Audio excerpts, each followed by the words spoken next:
L'Association pour l'innovation pédagogique et le développement professionnel AIPDP a organisé une conférence de presse dans l'après-midi de ce jeudi 18 juillet 2019 à Benin Télécom dans le cadre du deuxième colloque scientifique international pour l'innovation pédagogique et le développement professionnel. C'était en présence de plusieurs experts nationaux et internationaux. Le thème retenu pour ce colloque est les défis de l'approche par compétences en Afrique à l'ère du numérique et la question de l'adéquation formation-emploi. Pour plus d'explications, suivons le président de l'AIPDP, Justin Goya. Notre système éducatif a un véritable problème. Bon, même si on regarde les résultats plus précisément ici au Bénin, on se rend compte qu'il y a quand même une nette amélioration cette année. Mais on est encore très loin derrière. Si on essaie de regarder ces résultats comparativement à ce qui se passe du côté de l'Amérique du Nord, nous, on ne va pas toujours rester là pour dire oui, on peut faire mieux. Alors, si nous avons décidé vraiment d'organiser ce colloque, c'est d'abord dans un premier temps pour essayer de réduire ce fossé-là qui existe entre l'Afrique et ces pays du Nord. Alors, les Africains en général sont très intelligents. Il suffit notamment de se réunir et d'échanger autour d'une question aussi importante pour justement au sortir d'un tel événement, trouver des solutions et essayer de l'implémenter sans plus attendre. Durant les 3 journées de travaux, nous allons passer à travers 4 axes qui pour moi semblent très intéressantes parce que ces 4 axes-là cadrent notamment avec le plan d'action qui a été mis en place, le programme d'action qui a été mis en place par son Excellence, le chef de l'État, le Talon, où il met vraiment l'accent sur la qualité de l'enseignement, il met aussi l'accent sur la recherche. Ils disent que bon, il faut qu'il y ait beaucoup de recherches, beaucoup de recherches doivent être menées pour sortir le pays, pour essayer d'améliorer le système éducatif. Donc le premier axe, vraiment, c'est sur l'approche par compétences.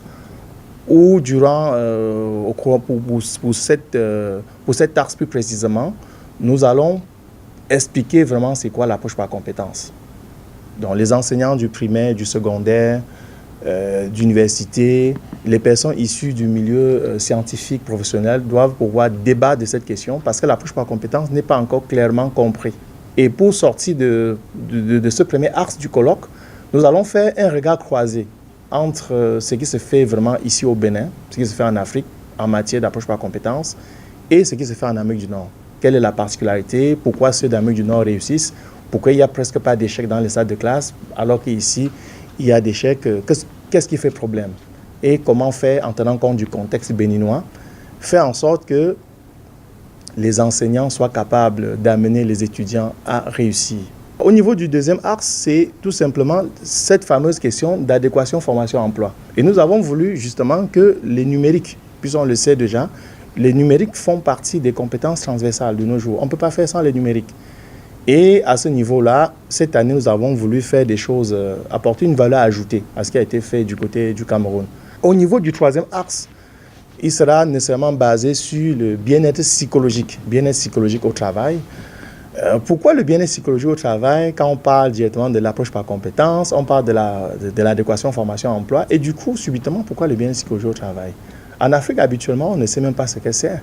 En Europe, depuis ces dernières années, ils mettent quand même il y a un accent particulier mis là-dessus pour essayer d'amener les personnes à mieux s'épanouir parce qu'il y a une nette adéquation entre l'épanouissement et le rendement. Pour terminer avec les 4 axes, il y a les ODD, les objectifs de développement durable, qui sont au cœur maintenant de tout système éducatif. Donc cette question sera abordée et à ce sujet, nous avons fait venir le professeur Pierre Foncois, qui est le spécialiste de cette question-là. Et sur cet axe-là, il saura répondre à toutes les différentes questions qui pourront être posées. Voilà grosso modo les 4 axes du colloque qui vont être débattus les 23, 24 et 25 juillet prochains.